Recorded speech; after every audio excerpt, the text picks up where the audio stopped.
बाहुबली की त्याग भावना। आज की ये कहानी है। एक राजा थे, राजा का नाम आदिनाथ था।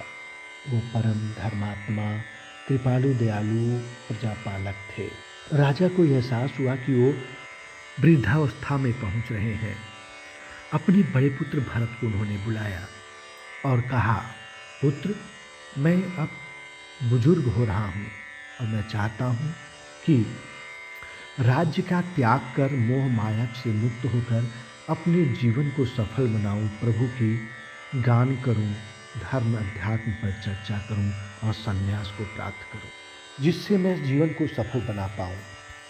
और मेरी ये इच्छा है कि तुम एक सफल चक्रवर्ती सम्राट बनो। मैं एक सामान्य राजा था और मेरी इच्छा है कि तुम चक्रवर्ती का व्रत पूर्ण करो। प्रजापालक बनकर प्रजा के हित में निरंतर तुम्हें कार्य करना होगा और प्रजा के लिए लोकप्रिय बनना होगा। प्रजा हित में सर्वोपरि कर्तव्य मानकर कुल की कीर्ति को बढ़ाते रहना, यही मेरी आकांक्षा है। राजकुमार भरत ने उनकी इच्छा को मान करके पूरी पृथ्वी पर वह जय यात्रा की शुभारंभ किया। पृथ्वी के 6 खंडों को जीतकर वो वापस अपने राज्य की ओर लौटे। उन्हें राजपुरोहित ने बताया कि आप तभी सम्राट माने जाओगे कि जब अपने छोटे भ्राता बाहुबली को पराजित कर लेंगे, क्योंकि बाहुबली दूर दूर तक उनकी अपने बल पौरुष के कारण प्रसिद्ध है।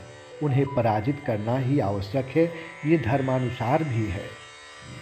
जब तक आप अविजित बाहुबली को पराजित नहीं करेंगे, तब तक आप चक्रवर्ती सम्राट नहीं बन पाएंगे। अतः आपको अपने छोटे भ्राता बाहुबली को परास्त करना आवश्यक है। राजकुमार भरत को ये बात नागवार लगी। उनकी ना इच्छा होते हुए भी धर्मादेश को मानना आवश्यक था और मल्लयुद्ध करना पड़ा।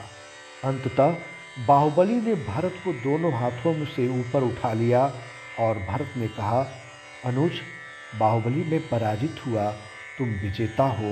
अब तुम चक्रवर्ती सम्राट का पद ग्रहण करो। तुम्हें राज्य की जिम्मेदारी निभानी चाहिए।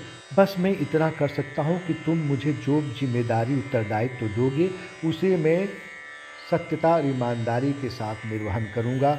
या मुझे अमात्य का पद दो या सेनापति, या जो तुम्हें इच्छा हो वो पद मैं धारण करने के लिए सहर्ष तैयार हूँ। राज्य संचालन में मैं तुम्हारा पूर्ण रूप से सहयोग करूँगा। बाहुबली ने उनके इस विचार को त्याग कर कहा कि मैं आपके किसी भी प्रस्ताव से सहमत नहीं हूँ। मुझे किसी पद की अभिलाषा या लिप्सा नहीं है, न ही मुझे किसी पद की इच्छा है, न मैं कोई जिम्मेदारी निभाना चाहता हूँ। मेरी जिम्मेदारी ईश्वर के ध्यान चर्चा में है। मैं प्रभु की इच्छा के प्रति अपने भाव को व्यक्त करता हूँ। मेरा पूजन कीर्तन और वन में रहकर संन्यास धारण करना चाहता हूँ। भ्राता, मेरी इच्छा है कि आप पिताजी की इच्छा को पूर्ण करें।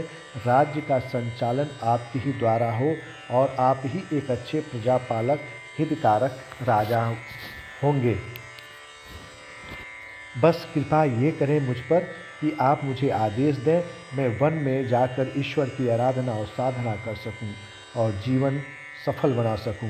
मैं आज आपसे ये बात नहीं कह रहा हूँ, मेरी अभी ये कोई इच्छा नहीं, मेरी पहले से ही मेरे मन में ये विचार था कि हम ईश्वर की साधना आराधना करें। कह करके बाहुबली वन की ओर चल दिए।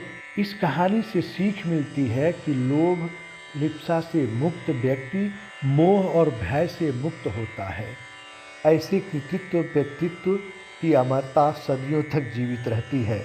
आप सभी श्रोताओं से सादर निवेदन है कि कहानी के बारे में अपने सुझाव अवश्य दें। लोक संवर्धन यूट्यूब चैनल को सब्सक्राइब, लाइक, कमेंट अवश्य करें, जिससे नित नए कहानी आप तक पहुंचाते रहें। तब तक के लिए नमस्कार। फिर मिलेंगे एक नई कहानी के साथ।